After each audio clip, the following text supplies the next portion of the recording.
Ayan, Sel. Ito ang warning ko sa iyo. Bilang founder ng asosasyon at ng foundation.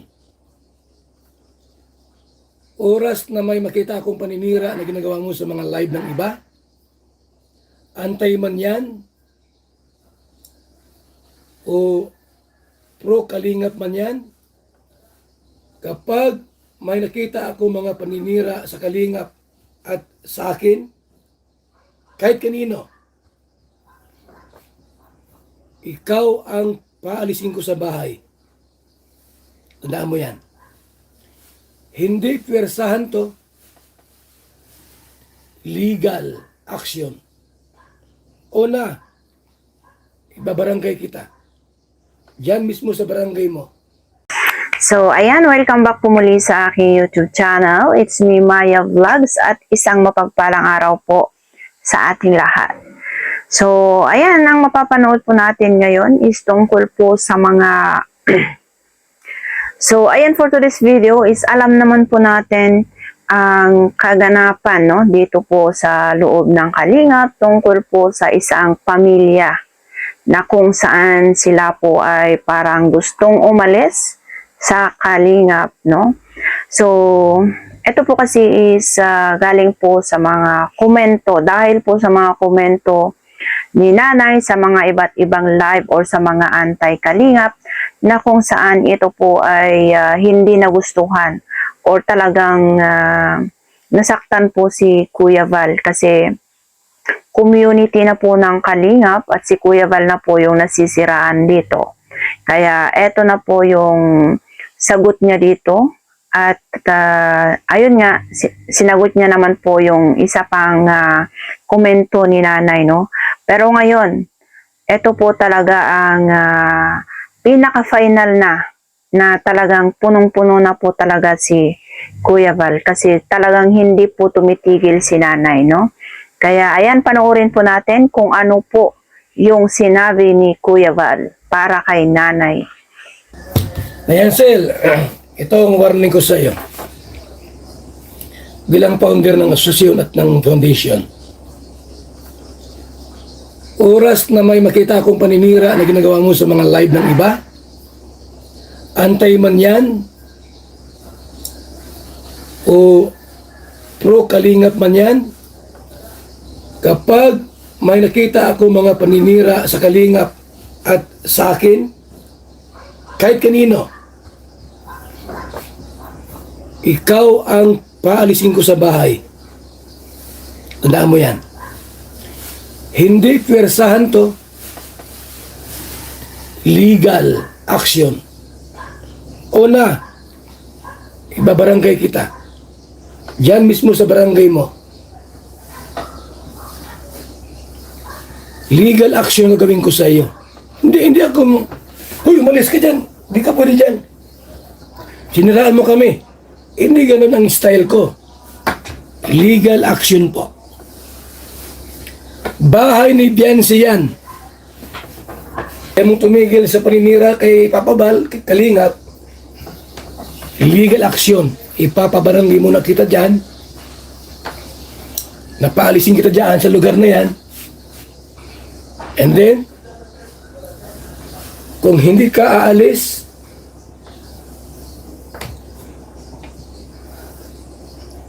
kakasuhan kita. Basta,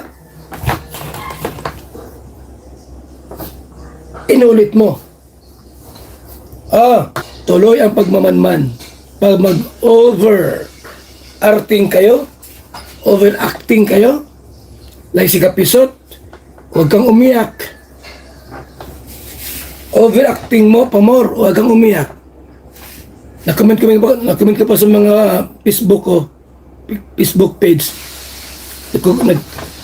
Nag-message ka pa. Huwag kang magpara-message. Ba't nagpapara-message ka naman?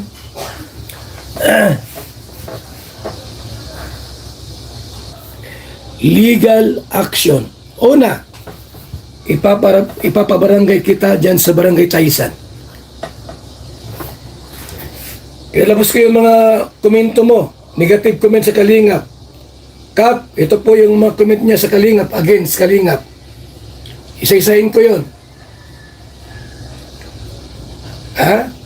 Mapapahiya ka po dyan sa barangay na yan.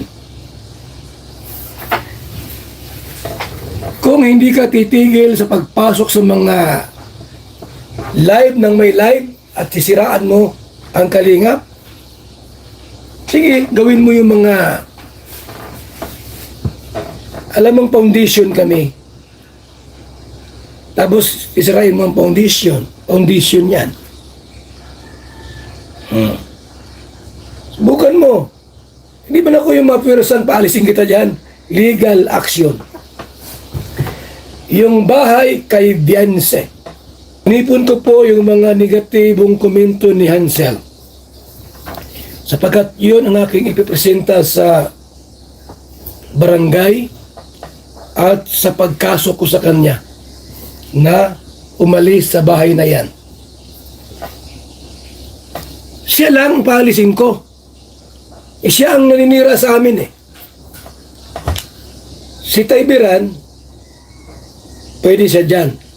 At yung mga kapatid ni Biancy. Si Hansel lang paalisin ko dyan. Legal action. Bawal siyang umapak dyan. Bawal siyang umapak. Mamaya, di ko pa ginawa yung action ko. Ngaw ka na sa mga live ng may live. Pinalis ako ni Val Santos Matubang. Ganyan pa sila magpabahay, pinapaalis. Ikaw lang paalisin ko. Hindi ka tumitigil sa mga paninira sa amin. Sinisiraan mo ba kami? Sige ni Hansel ha. Magpakabait po kayo ngayon. Kung makapal ang mukha mo, ituloy mo. Dahil sa barangay Taysan, baka sumikat ka dyan. Baka sumikat ka dyan sa barangay Taysan. Kayo ang gumawa nito, hindi ako. Siniraan mo ang isang Val Santos Matubang sa mga live ng mga may live, pati yung 2 simento. Ibabalik ko dyan mamaya yung simento. I-vlog ko at baka sabihin hindi totoo. Babalik ko mamaya yung simento. Gawin ko pang 5. Oh. 2 kinuha, may tubo na agad yung simento mo. Ginamit lang naman sa anak mo yung simento, kwarto niya, bahay nyo naman yan. Ipapahiya mo pa ako. Walang ganunan. Walang sumbatan. Sabi mo, kami ang nanunumbat. Ikaw ba ang nanunumbat? Yung simento sinumbat mo sa amin. Hindi kami nanunumbat ng mga beneficiaries. Ikaw ang nanumbat sa amin, pati simento sinumbat nyo sa amin.